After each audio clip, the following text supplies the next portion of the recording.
ચંપલની લારી ચલાવનારા પિતાના પુત્રએ ધોરણ 12 કોમર્સમાં 99.84% મેળવીને પિતાનું નામ રોશન કર્યું।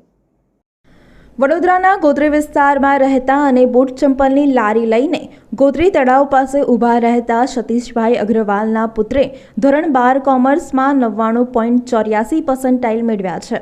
સંતાનો જ માતા પિતાની સાચી સંપત્તિ છે તે યુક્તિને સતીશભાઈના બંને પુત્રોએ સાર્થક કરી છે। તેમના મોટા દીકરા હર્ષિલ અગ્રવાલે ધોરણ 12 કોમર્સની પરીક્ષામાં અગાઉ 95.13% સાથે ઝળહળતી સફળતા મેળવી હતી। હાલ તે સીએનો અભ્યાસ કરી રહ્યો છે। હવે નાના પુત્ર જયદીપે પણ પોતાના પરિવારનું નામ રોશન કર્યું છે। જયદીપે ધોરણ 10માં પણ 91.57% મેળવ્યા હતા। સતીશભાઈનો સૌથી નાનો પુત્ર 7મા ધોરણમાં અભ્યાસ કરે છે। સતીશભાઈ તેમના પત્ની અને 3 પુત્રો એક રૂમ રસોડાના મકાનમાં રહે છે। જયદીપે એક રૂમ રસોડાના મકાનમાં પરીક્ષાની તૈયારી કરી હતી। તેની સાથેની વાતચીતમાં તેને જણાવ્યું હતું કે હું પરીક્ષા નજીક આવે ત્યારે રોજ 8 થી 10 કલાક વાંચતો હતો।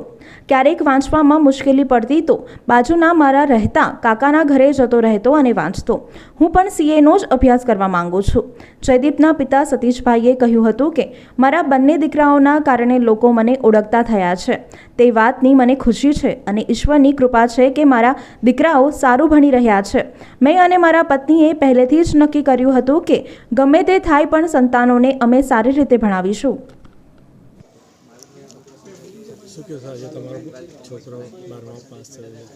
મારો છોકરો 12માં પાસ થયો છે તો અમને બધાને બહુ જ ખુશી થાય છે અને છોકરાને અમે એ કહીએ કે તમે મહેનત કરીને આને આગળ વધો। તમે આગળ એને સીએ બનવાની ઈચ્છા છે તો અમે એ જ ઈચ્છે છે, ભગવાનથી એ જ પ્રાર્થના કરી એ મહેનત કરીને આગળ વધે અને સીએ બને। એનું જે સપનું છે સીએ બનવાનું એ સાકાર થાય। સંઘર્ષ એ રાત અને દિવસ મહેનત કરતો તો ભણતો તો રાત ભર એને ભણવાનું ચાલુ રાખ્યું અને આજે સારું પરિણામ જાહેર કર્યું છે।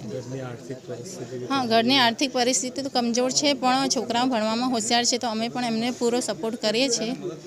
એના પપ્પાની નાની ચંપલની લારી છે તો પણ છોકરાને જે પણ ભણવામાં જે પણ લગતી વસ્તુઓ છે એમને લાઈને આપીએ છીએ અમે લોકો અને છોકરાઓ પણ એના પપ્પાને બહુ સપોર્ટ કરે છે।